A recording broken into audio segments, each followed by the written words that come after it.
क्या आपको भी स्टेज पर जाने से डर लगता है? क्या मंच पर खड़े होते ही आपका दिल भी तेजी से धड़कने लगता है, हाथ पैर कांपने लगते हैं और आवाज़ लड़खड़ा जाती है? अगर हाँ, तो आप अकेले नहीं हैं। दुनिया के लाखों लोग, यहाँ तक कि बड़े बड़े कलाकार और नेता भी कभी ना कभी इस डर से जूझते हैं। लेकिन क्या आप जानते हैं कि यह डर आपकी ज़िंदगी बदलने का एक मौका भी हो सकता है? आज मैं आपको एक ऐसी ही प्रेरणादायक कहानी सुनाने जा रहा हूँ जिसने न सिर्फ एक लड़के की ज़िंदगी बदल दी, बल्कि हजारों लोगों को उनके डर पर काबू पाने की प्रेरणा दी। राहुल एक होनहार छात्र था, पढ़ाई में तेज, खेल कूद में अव्वल। लेकिन एक चीज थी जो उसे हमेशा परेशान करती थी, स्टेज फ्राइट। जब भी उसे स्कूल की किसी प्रतियोगिता में भाग लेना होता या क्लास में प्रेजेंटेशन देना होता, वह घबरा जाता। उसका दिल जोरों से धड़कने लगता, पसीने से शर्ट गीली हो जाती और जबान लड़खड़ाने लगती। एक बार स्कूल के वार्षिक समारोह में उसे भाषण देना था। वह हफ्तों तक अभ्यास करता रहा, लेकिन जैसे ही उसका नाम घोषित हुआ और वह मंच पर गया,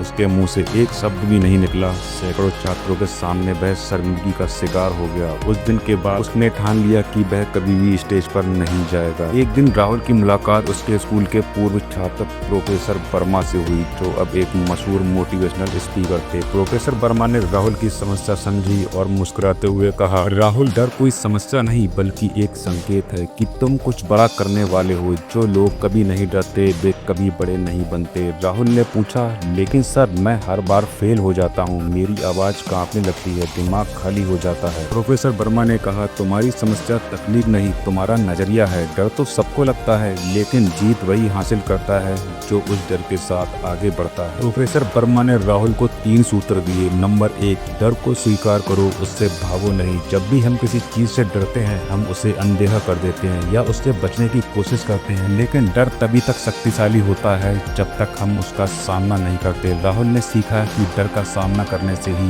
वह कमजोर पड़ता है। नंबर 2, छोटे छोटे कदमों से शुरुआत करो। प्रोफेसर वर्मा ने राहुल को सलाह दी कि वह एकदम से बड़े मंच पर ना जाए, बल्कि छोटे छोटे समूहों के सामने बोलने की आदत डाले। पहले दोस्तों के सामने, फिर क्लास में, फिर धीरे धीरे बड़े मंच पर। नंबर 3, असफलता को सीख बनाओ। राहुल ने सीखा कि असफलता अंत नहीं बल्कि एक सीख है। हर गलती से वह बेहतर हो सकता है। राहुल ने इन सूत्रों को अपनाया। उसने रोज आईने के सामने बोलने का अभ्यास किया, फिर दोस्तों के सामने छोटे छोटे भाषण दिए। धीरे धीरे उसका आत्मविश्वास बढ़ने लगा। 1 साल बाद स्कूल के वार्षिक समारोह में उसे फिर से भाषण देने का मौका मिला। इस बार वह डरा हुआ था, लेकिन उसने डर को अपने ऊपर हावी नहीं होने दिया। उसने गहरी सांस ली और बोलना शुरू किया, और फिर क्या, उसका भाषण इतना प्रभावशाली था कि पूरा सभागार तालियों से गूंज उठा। उस दिन राहुल ने न सिर्फ अपने डर पर जीत हासिल की, बल्कि उसे स्कूल का सर्वश्रेष्ठ छात्र भी चुना गया। राहुल की कहानी हमें सिखाती है, डर हमारी कमजोरी नहीं बल्कि हमारी ताकत बन सकता है, अगर हम उसका सामना करें। याद रखें, जो डर के आगे झुक जाता है वह जीवन में कभी आगे नहीं बढ़ पाता, लेकिन जो डर को चुनौती देता है वही इतिहास रचता है। दोस्तों, अगर राहुल कर सकता है तो आप क्यों नहीं? आज ही वादा करें कि आप अपने डर का सामना करेंगे और उस पर जीत हासिल करेंगे, क्योंकि जीत उसी की होती है जो हारने के बाद भी हिम्मत नहीं हारता। दोस्तों, क्या आपको यह कहानी पसंद आई? अपने विचार कमेंट बॉक्स में जरूर बताएं और इस वीडियो को ज़्यादा से ज़्यादा शेयर करें उन लोगों के पास जो स्टेज फ्राइट से जूझ रहे हैं।